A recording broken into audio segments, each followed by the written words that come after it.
Hey everyone, I'm Dr. Matthew Thornton. I'm a licensed marriage and family therapist and a licensed professional counselor, and I want to share with you ideas and concepts that can help you improve your life and relationships. Today I want to talk with you about a concept called externalization and how do we externalize our problems. But I want to start with teaching you how we internalize things in our life. Now, I don't know about you, but there are times in my life where I have said some stupid stuff. I have made mistakes. I have said things that are wrong. And I think most of us who go through life at all and can acknowledge that, understand that that's going to happen. So if we make a mistake, say I say something stupid,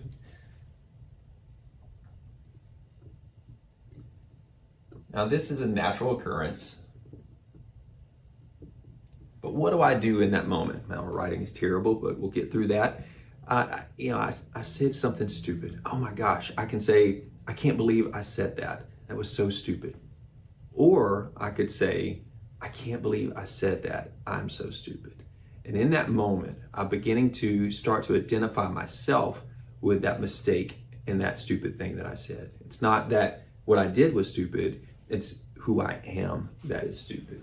And that is an experience that's internalized and becomes a belief about who we are as people.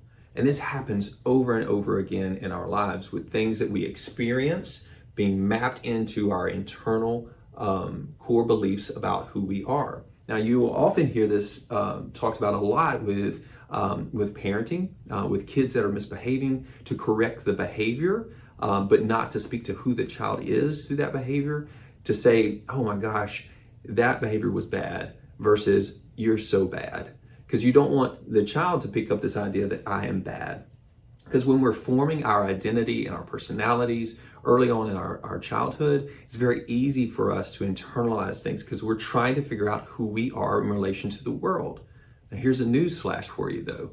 That doesn't stop in childhood. As we enter adolescence, adulthood, as we get out there and we take that first job or we're in that first big relationship, we're still trying to figure out who we are in the relation to other people. And we very quickly and easily can internalize things into who we are. And that can create some real problems for us. Say you go through a bad breakup and you start to think, oh gosh, I can't believe we had that breakup. There's a couple different ways you can think about that experience. You can think, that guy was stupid. I can't believe that he broke up with me. He's gonna miss me. That's one way to approach that. The other thing is, I can't believe he broke up with me, and start to think, what's wrong with me that he didn't want to be with me?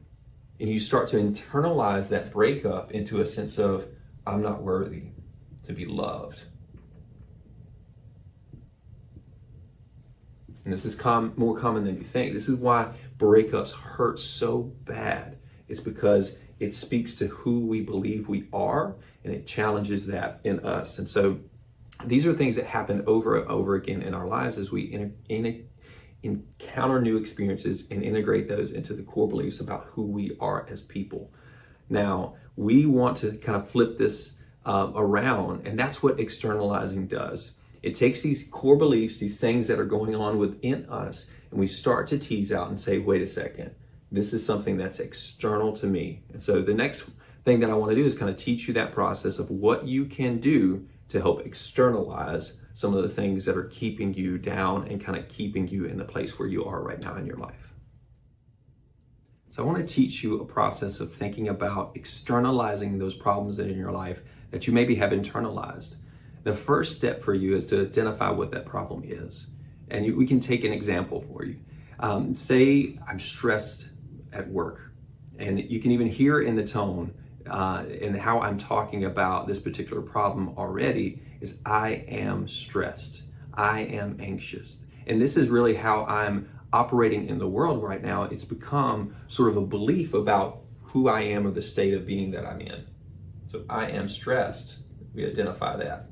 So we want to start to externalize this idea of stress. Stress is not who I am as a person. Depression is not who you are as a person. Anxiety is not who you are as a person. You are much more, infinitely more than just that. And so we want to externalize that. So the thing that I would start to to do is to examine the circumstances in my life that would allow stress to come on me. So maybe it's work.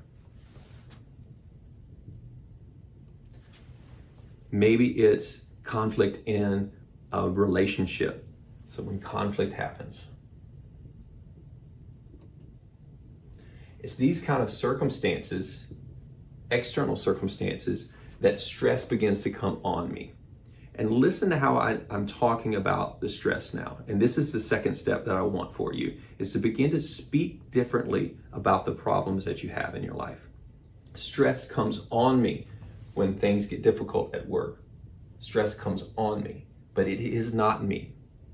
Now, that's an important distinction. And I want to share with you this idea that what we speak into the world actually helps create our own experiences and how we relate to the world. What we say is very powerful. How we talk about the things in our lives is very powerful. It will shape how we begin to interact. It will shape how people interact with us. And so we want to make this distinction between who I am and what is happening or what comes on me when it comes to a problem. Because I am not stress. That is not who I am. Stress comes on me in these different circumstances, and that is a very important distinction. And you can apply this to any problem that you have that's going on in your life, where you've internalized those things for yourself, and that's really inhibiting who you want to become. One of my favorite quotes comes from Thomas Merton, and it says that if you want to know who I am, don't ask me how I comb my hair or what I like to eat, but ask me what I'm living for in detail, and then ask me what's keeping me from living fully for that thing that I want to live for. That is a powerful, powerful question, because oftentimes the things that are inhibiting us from living fully for the things that we want to, or the things that we have internalized about ourselves that are inhibiting us from being able to do the things that we want to do with our life. So as you think about the problems that you're dealing with, the things that are coming on you in your life, make sure that you're being distinctive between who you are and those problems that you're dealing with and how you speak about them. I want to be very clear. This is not about relinquishing responsibility. In actuality, I can take more responsibility for that thing that I did or that mistake that I made when I don't see it as who I am. I can see that cleanly and say, man, I messed up there. Let me not do that again and move on with my life, as opposed to beating myself up over and over again about mistakes that I may have made. And so it is a way actually to increase your sense of ownership of when you let those problems come in, when you release them and you don't interact with them anymore, when you can move on as a person that is separate from the problems that you're dealing with. So it's not about relinquishing your responsibility for mistakes or actions that you make, but it is about being able to appropriately respond to those things as separate from who you are as a person. And that can be a very powerful way of approaching your problems. So I hope this has been beneficial to you. Again, these concepts come from a couple of different theories. Narrative family therapy is one of them. Cognitive behavioral therapy uses these approaches as well. So if you're a mental health professional and you want to learn more about those approaches, I would encourage you to learn about them and incorporate them into your treatments. If you are someone that's struggling with a mental health concern, please reach out to a counselor. We know that counseling works. A mental health counselor can walk you through a process like this of identifying what you've internalized for yourself and helping you externalize that so that you can move forward in a different way. But you've got to reach out in order to do that. So again, I'm Dr. Matthew Thornton, and I hope that this has been helpful for you. Now go out and make a difference in your life.